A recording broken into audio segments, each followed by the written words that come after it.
हमारे यहाँ नेता प्रतिपक्ष अगर आ रहे हैं तो मैं उनका स्वागत करता हूँ, और वो किसान चौपाल लगा रहे हैं तो और अच्छी बात है। लेकिन किसान चौपाल में अगर किसान की बात करेंगे तो अच्छा रहेगा। राहुल गांधी रबी और खरीफ की फसल क्या होती है एक बार इस पे प्रकाश डाल दे। हमारा दलहन में क्या क्या फसलें होती है थोड़ा ये बता दे।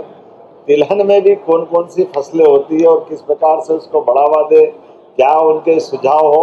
मैं समझता हूं कि किसान चौपाल में किसान से जुड़े हुए इस बातों के साथ साथ हमारे राज्य ने तय किया पशुपालन को बढ़ावा देने के लिए भी, दूध उत्पादन का रकबा बढ़ाने के लिए। ऐसे में दूध उत्पादन को लेकर के भी उनके मन में कोई बात हो तो उसके बारे में जरूर बताएं।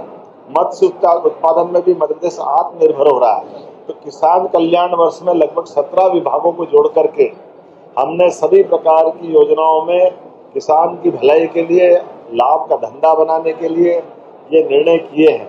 इसीलिए मैंने आज सदन में भी कहा कि हम तो किसान चौपाल तो ठीक है, एक वो अगर पॉलिटिकल कार्यक्रम करेंगे तो वो उनकी जाने।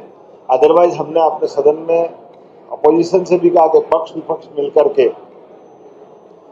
आने वाले समय में कृषि आधारित पूरा सदन का सत्र आहूत करें और जो योजनाएं चालू है उन योजनाओं पर विस्तार से बात करें। और भविष्य में हमारी सरकार जो प्रतिबद्ध है किसानों के साथ राज्य की प्रगति में, खेती आधारित फसलों को प्रोत्साहन दे करके आर्थिक समृद्धि का जो मार्ग हमने पकड़ा है, तो खेत से लेके कारखाने तक, फसल से लेके बागवान से लेके बाजार तक, ये जो वैल्यू चेन बनाने की बात है, इस आधार पर समृद्धि आए, इस मार्ग पे हम चलें। और ये बात बताए राहुल गांधी जी माफी मांगे हमारे राज्य की जनता से। 1956 में मध्य प्रदेश का जन्म हुआ, तब से लेके 2002-3 तक राज्य के अंदर सिंचाई का रकबा केवल 7.5 लाख हेक्टेयर क्यों रहा? ये नदियां भी थी, खेत भी थे, किसान भी थे, सब कुछ संसाधन वही थे। लेकिन कांग्रेस ने किसानों के साथ अन्याय किया तो खेती का रकबा सीमित रहा।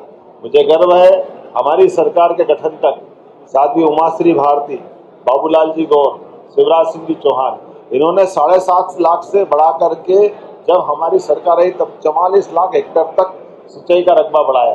तो 20 साल में ये कितना बढ़ा और उनके टाइम क्या हुआ, और जितना उनने 55 साल में किया। राहुल गांधी जी और कांग्रेस के लोग हमको धन्यवाद दे कि इतना उससे ज्यादा 10 लाख हेक्टेयर तो हमने 1.5 साल में कर दिया। ये हमारा काम करने का तरीका। और आने वाले 2028 तक हम 100 लाख हेक्टेयर तक ले जाने वाले हैं।